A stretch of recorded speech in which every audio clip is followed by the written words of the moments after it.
Welcome to Sports Management Podcast, where you will hear interesting sports management professionals share their stories, experiences, and passion for the sports management industry. I am your host, Marcus Philipsson. Welcome to episode 155 of Sports Management Podcast. If you have ever learned anything from this show, please show your gratitude by subscribing to the podcast in your podcast app. And if you feel extra generous, leave a 5-star review. This will help the show grow, and the bigger the show, the bigger the guests. Thank you. Today's guest is Ben Pilbeam, the Director of Talent Management at thinkBeyond. Ben has previous experiences from sponsorships and is currently leveraging these skills among many more to serve athletes. Ben works with athletes like Michael Johnson, Carl Frampton, Molly Thompson-Smith, and many more. We spoke about what skills you need to work in athlete management, how athletes can become purposeful leaders, what he has learned from high performers, the importance of internships, his background growing up on a farm, and much more. Ben Pilbeam, welcome to Sports Management Podcast. Thank you, Marcus. Thank you very much for having me. It's my pleasure to have you on the show. You are the Director of Talent Management at thinkBeyond. So can you tell us a little bit about the company and your role? Yeah, sure. No problem at all. So thinkBeyond is a social impact and sustainability consultancy where we work within the world of sort of sport and entertainment.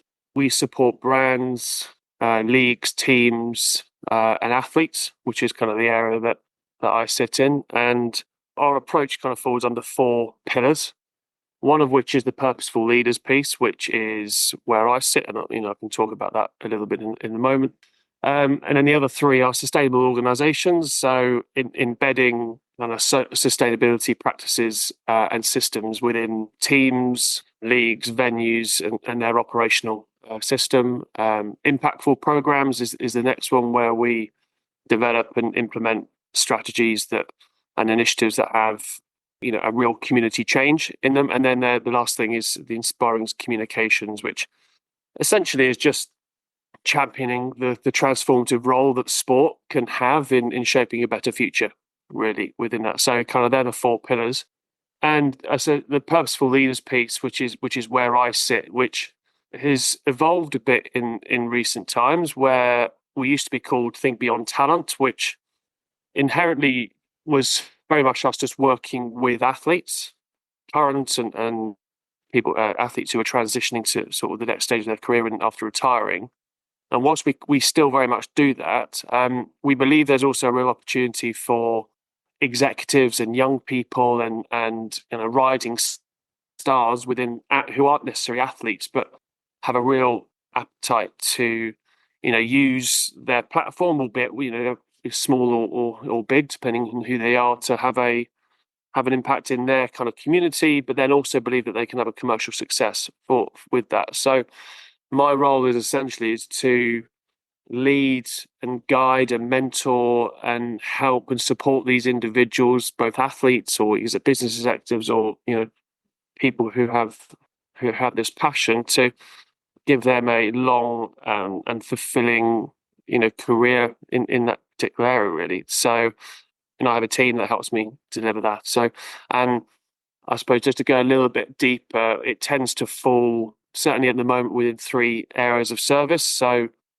we'll probably talk about some of the athletes that we work with, but the first sort of service is the management bit. So we, on a long term, we are the agent or the management team for a select number of individuals, where we'll do most things and everything from commercial development through to their own brand development to community initiatives, just being their kind of, I suppose, day-to-day contact in terms of managing their career.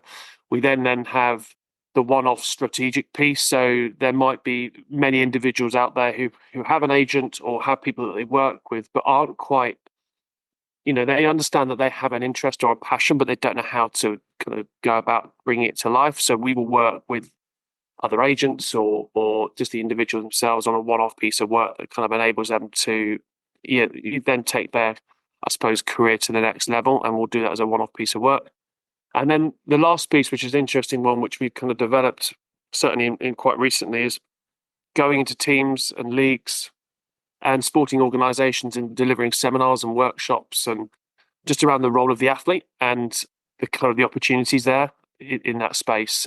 Because we believe, organisations have a just like duty of care to be looking after their athletes, and some of them don't know how to best utilise that. So we'll come in and work with those organisations. So that is a sort of top line overview of what we do. And yeah, it's great to kind of be involved in this sector, and have been for the last sort of decade or so, and now working with talent. But yeah, hopefully that gives you a sort of slight overview of what we do. Definitely, and really interesting. And of course, you have a client roster with many well-known names. So Michael Johnson, Carl Frampton, Molly Thompson-Smith, etc., etc. Yeah. So with regards to the three pillars that you spoke about, like how can this look like in a day-to-day? There are some Netflix documentaries, there are books, it's their appearances, and so how are you working with them? Yeah. I always get asked, like, what do you do on a day-to-day basis? Because it's always it's very, very difficult to actually, everything every day is very, very different. But ultimately, we'll sit down with an individual at the start of when we start working with them, or if you've been working with them for a number of years, each year we'll work out kind of what the focus is for short and long term in terms of their career and the areas that they want to try and explore or they're interested in. And that can be at the heart of it. As I say, we'll create a bit of a narrative, and that will underpin everything that we do in terms of who we then try and speak to try and develop that career. So, it can be across a speaker. It can be a corporate keynote speaker. So we'll go and try and source and bring to life those opportunities for individuals. There's the commercial partnerships, so the sponsorships and endorsement side of things. As you say, there's the kind of content side. So the documentaries, there's the podcasts, I would probably put books and things within that kind of space now. So that is an avenue for individuals to try and go down. And certainly, obviously, documentaries are very rife at the moment. That's an opportunity for develop that individual brand and people to work out a little, to understand a little bit more about them. And then the podcast piece is quite interesting, isn't it? From a sort of long-term generation, in trying to put them into a place to talk about things that they care about on a regular basis as well. And then you maybe have the more traditional media elements as well. So whether it's a pundit or a analyst on TV, whether you're a host or sit on as a co-commentator or a co-host. So we just understand, and and I suppose there's the digital opportunities as well. So you mentioned Molly Thompson-Smith there.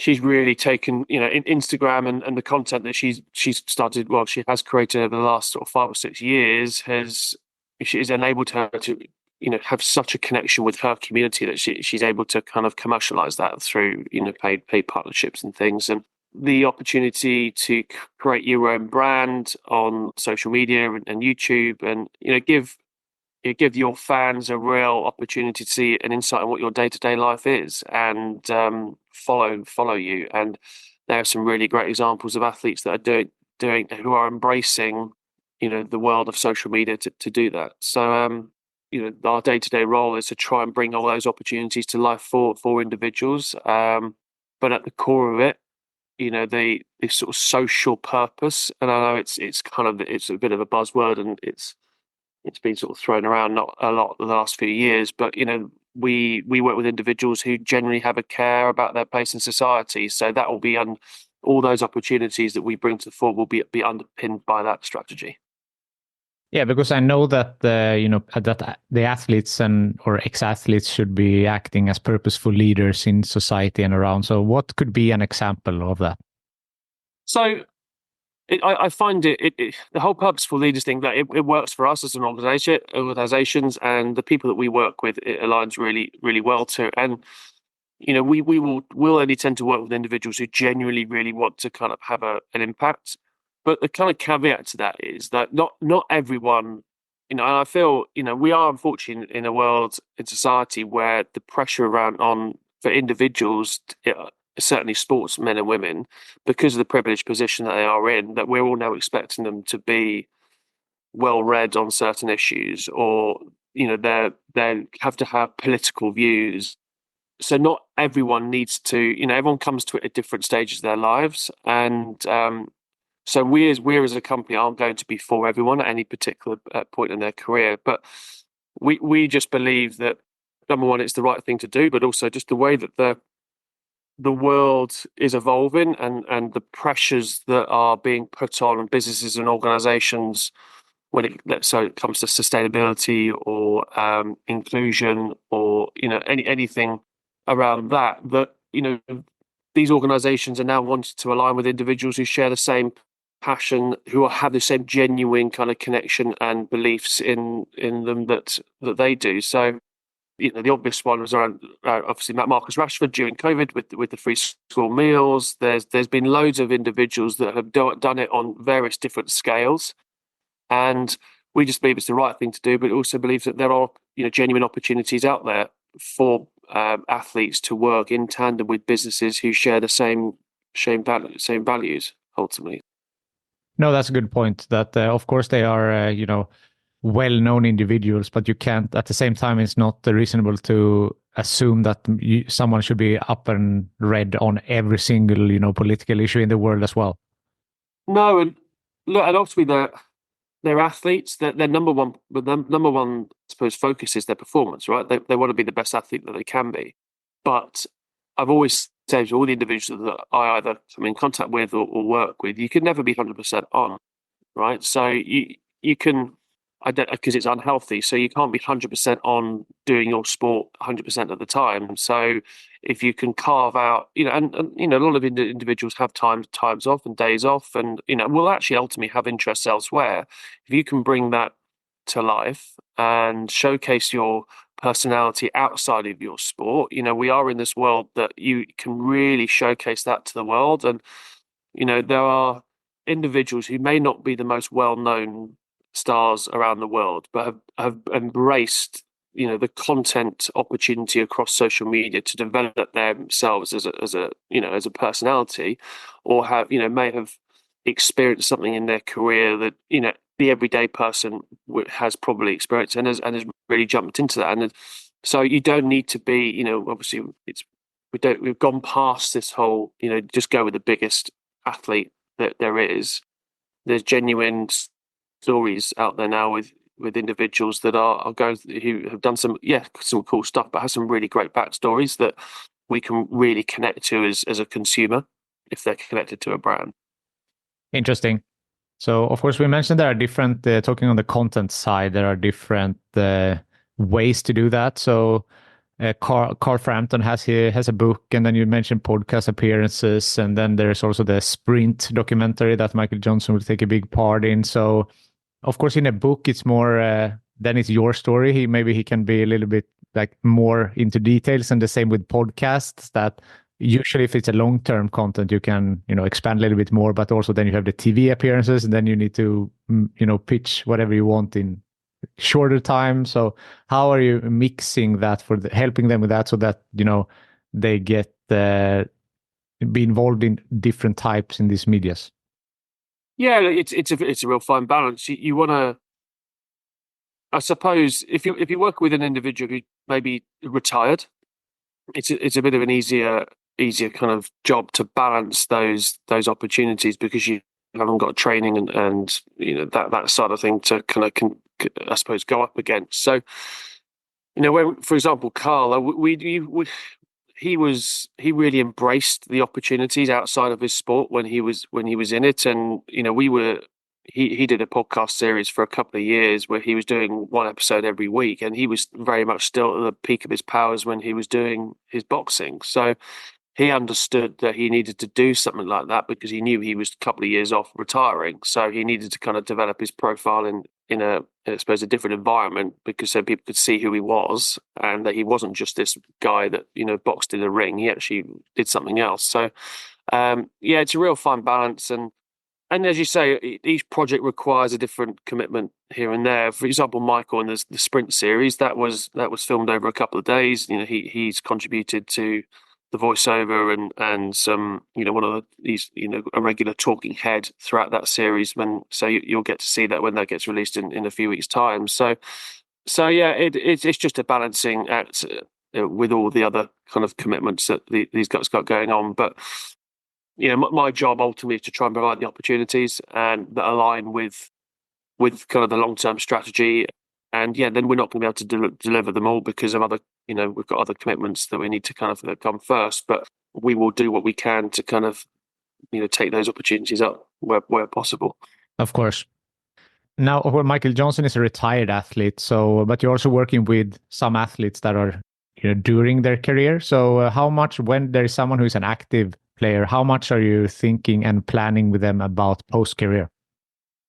Quite a lot. Like, as I say, I always try to plant the seed reasonably early on in that career, and whether that's just doing something slightly different once every 6 months, or having the conversation every other week just to chat about kind of the future and things. Like, each athlete has a different kind of appetite for it, because some people are so dedicated to the sport they just don't want to even think about the future, and that's fine in some respects. But I think as long as I would say that the sweet spot certainly is probably a couple of years before, certainly if you want to get into the world of the media world. But you've got now athletes who are setting up their own businesses and brands, or investing in large scale organizations and building their own podcast, the production companies and things like that, which, whilst they're not like necessarily leading on it, it's something that they will then probably drive when they retire. So it probably also depends on what financial situation you're in as well, because depending on how successful you've been. But I always use Carl as an example because he's someone that it was quite reasonably straightforward and easy process, because he understood that he was going to be retiring in a couple of years' time, and he didn't have much else to do. He's invested his money in sort of property and things like that, but he knew he needed to do something on a day-to-day basis, and we kind of started to sort that plan out a few years ahead of he retired, and he bought into it. Some people don't. Of course, and Carl is a really good case study, because if you think about like in boxing, that you're taking a lot of damage and it's a really tough sport, and being at the top of boxing and still being so, smart and well-spoken and really thinking about his career and writing the book and all of this really shows what a guy he is. Yeah, it is. And, boxing is one of those sports that you love, but also hate at the same time. And it's an amazing sport to have kind of been able to work within, but it also quite frightening, the amount of people that don't have that decent post career. There's only a handful of boxers that ever make it, are making a decent living out of their sport even before they've got to that retirement stage. So you're right. There is the damage element, but a lot of these individuals have come from backgrounds that so boxing has enabled them to change their lives, but then they're not always don't necessarily have the right team support network around them for when they do retire, that they can kind of utilize the opportunities provided them. And look, Carl was just, Carl, yes, number one, he was a hell of a fighter and was one of the best to have ever done it. But he also had a really good, family around him, and his wife and his parents are really sort of salt of the earth people, and kept him real and kept him straight. And I think Carl has always been, the nicest person you'll ever meet, and I think people respect that. He'll call a spade, so he won't kind of sort of bullshit you, essentially. So, which I think people have always respected, and I think that has set him in good stead for when he's then gone into the media and the other elements, the books, the podcasts, and all the various other things. Interesting. So I'm interested in the nitty gritty of what you do. So I would like to start with, what type of skills would you say you need in order to work in athlete management? You need to have an element of it depends on what your role is within that athlete management, really, because there are lots of different. But if I'm sort of taking my role, which is heavily commercially driven, so which is around sort of sourcing commercial opportunities for people. You need to have an element of kind of like what's around the corner, or looking over the fence, or constantly having that sort of slight want and drive to try and find that next opportunity, whilst also not kind of neglecting kind of what's immediately around you as well. So it's kind of the fine balance of looking longer term, because it's all about because whilst it's we're going to go and try and find this opportunity, there is a strategy to it. So it's kind of making sure you are aligned with that strategy. And so the skill was being, I'd say you need to be, kind of need to have a bit of kind of a go-getter about you. I think you need an element of resilience, because you get a lot of rejection in terms of from the opportunities. I think you need to have good communication skills. You need to, I think just have generally good ethics as well, and be a good person. I think certainly within the commercial space that the industry is really small, and I think I've always sort of prided myself on trying to actually be reasonably a decent bloke to deal with, even in tough situations, and try to kind of remove any sort of arrogance out of kind of discussions or negotiations. I think you never quite know when you're going to come across that individual again. So, there's a variety of different. You need to be quite thick-skinned. I've been in certain scenarios where it hasn't particularly gone well for me or a client or the business. So you need to have an element of resilience about it. But I think it's nothing. None of these skills are particularly unique for this. And I think you need them in a lot of industries, I think. But I think you need an element of kind of like, just an enthusiasm for the job. I think you need to love what you do, because sport like is the most amazing industry to work in, it has a tendency to knock you down every so often. So I think I get to work with some amazing people who do some great things, and if I can try and help and support and guide them in the direction, then that's sort of enough for me in terms of sort of satisfaction. But so I've kind of gone off on probably a bit of a tangent there in terms of other kind of learnings. No, I like that. You have previous experiences from sponsorships as well, and worked with that quite a bit. So how would you say that that's helping you now in your current role? Yeah, so before working into athlete management, I worked for 2 or 3 years at a sports marketing sponsorship agency, which was called Cara Sponsorship at the time. It's now evolved into MKTG, who are a great agency, and I have some great friends who still work there. And I think that enabled me to, so going into an agency setting anyway, like was as almost my first job in the industry. It gave me the opportunity to look at how the world of sports marketing works, rather than going directly into athlete management. So it gave me an opportunity to sort of how the media buying element kind of factors into it. How do you then bring the PR and events and the experiential, and what ultimately is hospitality and ticketing and corporate comms, and how does the sports marketing landscape kind of work. So that gave me a really good base of knowledge, and certainly from a commercial perspective, gave me a good base as to how the industry works, that enabled me to then go, right, I kind of know what brands are wanting, what they're wanting from athletes, and then I could then take some of that kind of commercial nous that I learned to then go into the athlete world, because we were managing sponsorships on behalf of brands. That's kind of what we were doing, and we worked across swimming and rugby and football.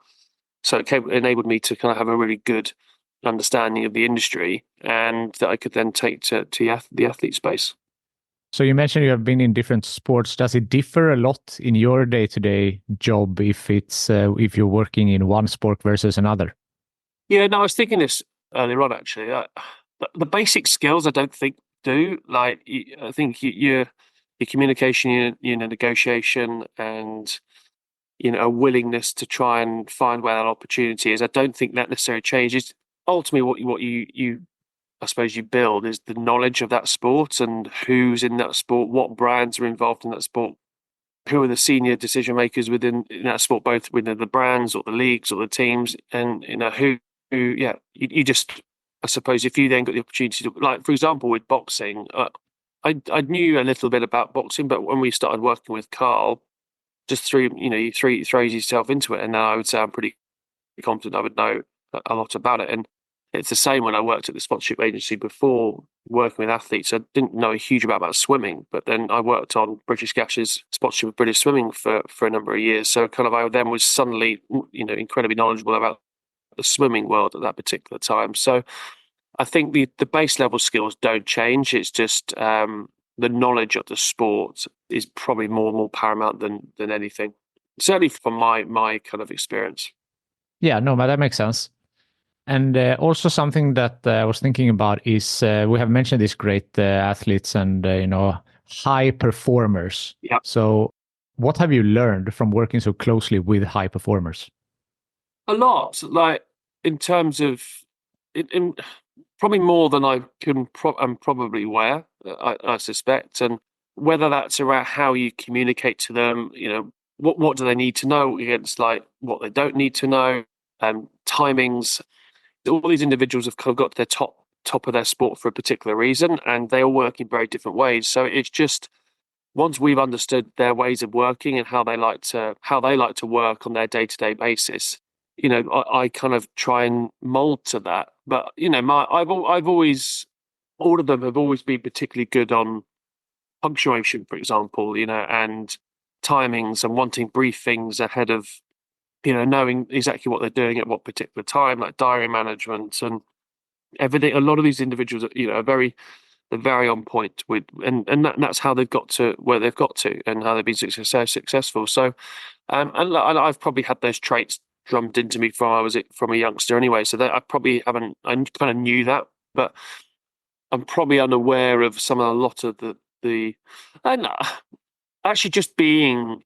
Like all individuals are entirely different, so just being in close connection with them and just understanding, what their passions are, and then how I can, and a lot of I've learned, a lot around sort of diversity and inclusion and representation with a lot of the individuals that I have worked with, which I probably wouldn't have if I hadn't worked with those individuals or been in this kind of specific industry. So more around society, I think, is probably more so, and it's given me a wider breadth of knowledge of how the world works, more so than maybe any particular kind of skill as such. I think it's opened my eyes up to kind of the breadth of opportunities there are around the world.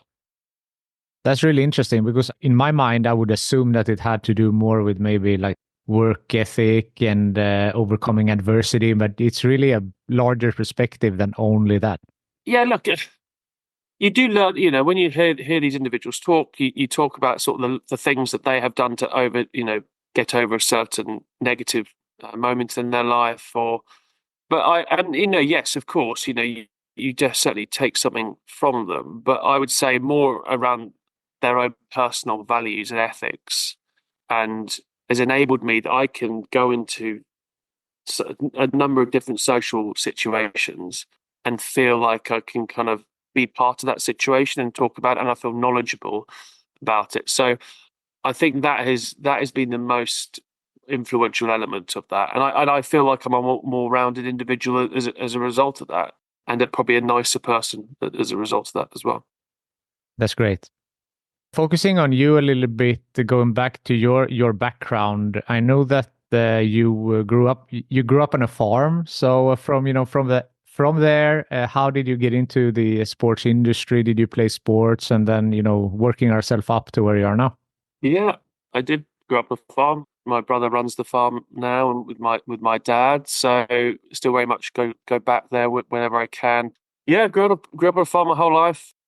So that was a huge part of kind of what I did, and but sport has been a huge part of my life in terms of whether it's playing it, watching it, playing it on the computer, or video games or whatever it might be. It was socials. Everything evolved around kicking a ball or throwing something.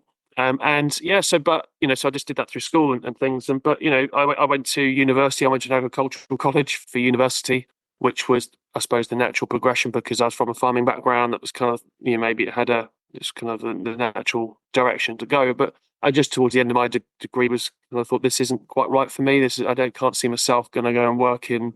My course was rural land management, so kind of managing land and consulting to land agents and farmers and things. And I just had my passion has always been sport, so I kind of thought, why do I not go and try and attempt to get into the world of sport? I was naive to the fact of like how I even do that. The one thing I did know is I did have a real interest in how the world of sport works.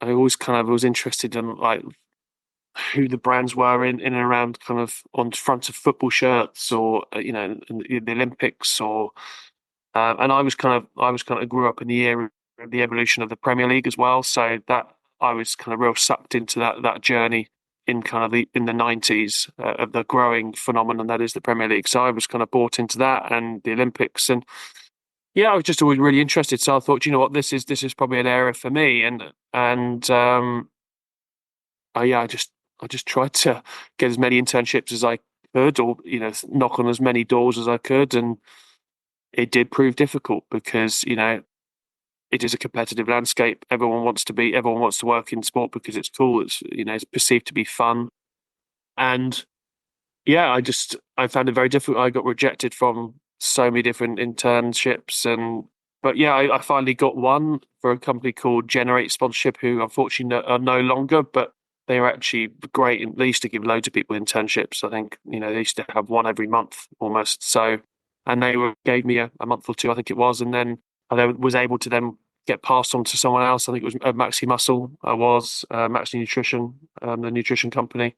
Worked there for a bit, for a couple of months, and then managed to get this sort of entry level job at this sponsorship agency, and then it's sort of the rest is history in a way. But it took me a while to get into the industry, just because of people would look at my CV and go, "Oh, you went to an agricultural college and now you want to work in sport. How does that work?" So people couldn't quite see through that, but yeah, there was a couple of people who I think obviously I kind of connected with and understood kind of my work ethic from working from a farming background, the jobs I was doing in between my internships of landscape gardening, and I was a fencing contractor, and I was doing a lot of outdoor jobs. And people going, "Well, you obviously work hard, so why not give you a go?" And then I suppose I don't know if there is ever a conventional way in sport. I don't think most people. Well, maybe there are more traditional sports courses you can do now, but 15 years or so ago, 15, 20, you didn't really do a sports course. It was kind of geography or business studies or psychology or, what in my case, land management. So yeah, slightly unconventional route into the world of sport. And yeah, I'm glad I kind of pushed it because it's been a fun last sort of 15 years or so. Yeah, and it's really important to emphasize, I think, that of course there is a traditional way. I would say, today you can study sports management, you can go through an internship, but that's not the only way. And I mean, I've had so many people on this podcast that they are like yourself in agriculture or engineering or finance, and then still found their way. So you said, getting rejected from a lot of internships, but pushing through and getting there anyway. So what you think that mentality, is that something that's always been with you? Yeah, yeah, I think so. Look, I think it comes with an element of kind of doing a lot of sport. A lot of team sports. You sort of never die. Never give up attitude. All those type of things. My parents incredibly, you know, driven individuals, and wanted, and made sure that we had the right kind of just general kind of skills and things to be able to try and succeed in life. And one of those things was just keep on going. You'll get there, and don't give up. And so yeah, and I just knew I wanted to be in that world. So I just kept on going really. And but yeah, as you say, I don't, certainly in getting into the world of sport, and yeah, actually more so now. And sometimes we look for individuals who have got direct experience within the industry, and I don't think that's always the right thing to do. Yeah, don't get me wrong. If you need a specific person to do a specific job, and they've got the background, then fine. But I think, and is it because I have ended up doing what I'm doing? I don't know, because I came from that background. But I think we have to look at the sort of diverse recruitment model a little bit within the sort of sports industry, because we tend to recruit within, and actually there are a lot of individuals probably outside of the world of sport that can have a huge impact at every different level. And I think what we try to do as an organisation is to do that as well, and to look at people with different skill sets and backgrounds and experiences that we think can evolve and develop our business and our culture. Yeah, of course. And I've spoken about that before as well, but diverse teams perform better. That's something that's been studied a lot recently. Yeah, for sure. Talking about overcoming these adversities and getting into the industry, there's a lot of young people listening that maybe they are early in their career or they want to get into their career. So what would be some advice for them based on your experiences? Not to narrow your thinking too much. So I suppose you can only go by your own experiences, but I just wanted to get in the world of sport. I didn't really know what it was I wanted to do, really. I just knew that I just love sport. So, which probably helped me to start with, because I could take anything really. So I think my experience, there are so many different avenues now into sport, whether it's marketing or events, or going to work for into governance, or even in like community sport and deliver.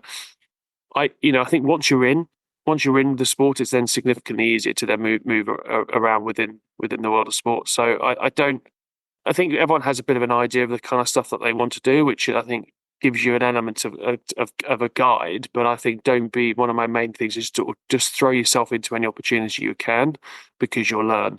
And you'll learn whether it's the right thing for you or not. But if it's not, then you can then go, because you're in that world, you can then move on to something different. So I would just try and meet as many people from different parts of the industry, speak to as many different people, but also just don't be too. If certainly at that real entry level, like if you're literally trying to get into the world of sport, just get into the world of sport essentially, rather than on a definitely in terms of my industry, from an athlete management perspective, that's incredibly difficult to get in straight away, unless you got some really good mates who are professional players, and you can kind of start working with them or working with their respective agents. But there's not many jobs that come up as being a representative, for sure. Yeah, that's really interesting. Looking back on your career, has there been any bumps on the road? And if so, how did you overcome them? Yeah, there has been, both professionally and personally, I suppose, because there was a few things personally that kind of then affected my professional work. But some of them are small, some of them are large. But I think that the main way I managed to get over all of those sort of difficult moments was just to bring other people into the equation. So whether it was sharing the issue, because I've got such a good relationship with my team and my bosses and the senior leadership team within the company, if there's an issue, that we're working all out together.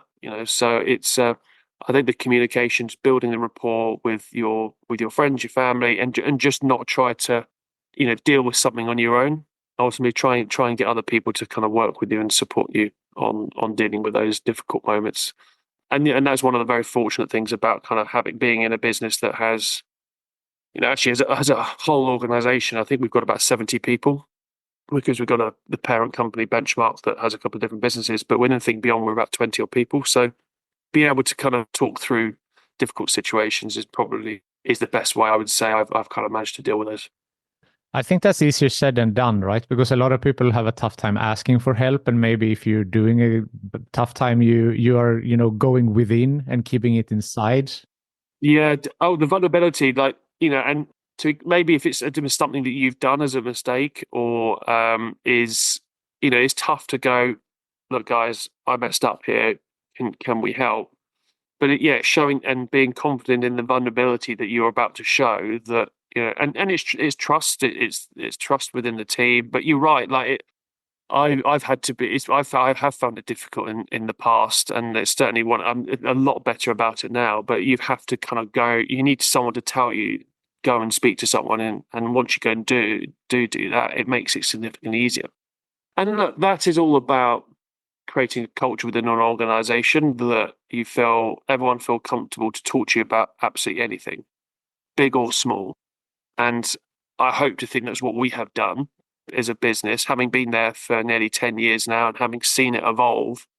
I would say that, the culture that we've managed to establish within the business is actually probably one of the most important, well, it's certainly the most important, but also one of the kind of things we're most proud of, for sure, because whatever it might be, we're there to kind of, you spend most of the time at work, don't you? So you want to feel comfortable and happy there. So no, you're right. It is difficult. It is difficult.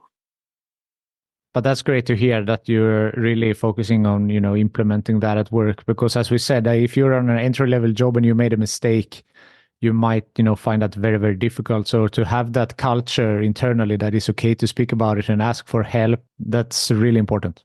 Yeah, and look, as long as you learn from it, right, and as long as you off the back of it, you analyze how and why that situation happened, and you attempt not to try and do that again. That's all that can be asked of you.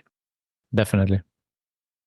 Approaching the end here, is there something I haven't asked you yet that you would like to mention? No, I don't think so. No, I suppose I love people to kind of have a look at kind of some of the stuff that we do as an organization. I think we're quite unique in what we do. In terms of our approach, who we work with, we used to be kind of called as a business kind of the industry's sort of best kept secret, but I think people are now starting to realize about some of the work that we do and the great people that we have within the organization that deliver that. So how can they find you? If you plug your channels, the website, some socials, or how can people learn more about? Yeah, so probably our website. So we've actually just got a new website now, which is thinkbeyond.consulting. And on LinkedIn is probably also then the best place to either find me, but also the organization, which will just be thinkBeyond as well. Fantastic. So I like to end with a networking question. So who from your network do you think would be a good guest on this podcast? No, I work with some great people, but I've also want to suggest someone that maybe could give you a slightly different perspective on things. There is, do you know what a good one who would be? Would probably be my brother, actually, who is director of marketing for the UK for Monster Energy. Oh, wow. So he's got quite a decent job. He's got a serious job. But was he the same person you said that worked on the farm as well when you said you grew up? No, so yeah, so I've got two brothers. So okay, yeah, okay. So the Richard, who's the youngest, he works in Monster Energy, and then the other one, yeah, he manages the farm at home. And yeah, Richard would be a good person to speak to. He's been at Monster Energy now for a few years, but his journey into the world of kind of marketing and I suppose extreme sports. Now he's got quite an interesting journey. I think you would enjoy hearing, and he's a bit more creative than I am. That's for sure. No, that sounds really interesting. Good name, Ben. Thank you so much for taking the time to be on Sports Management Podcast. Pleasure, Marcus. It's been great fun. Thank you very much. Thank you for listening to the Sports Management Podcast. Please hit the subscribe button so you don't miss out on any upcoming episodes.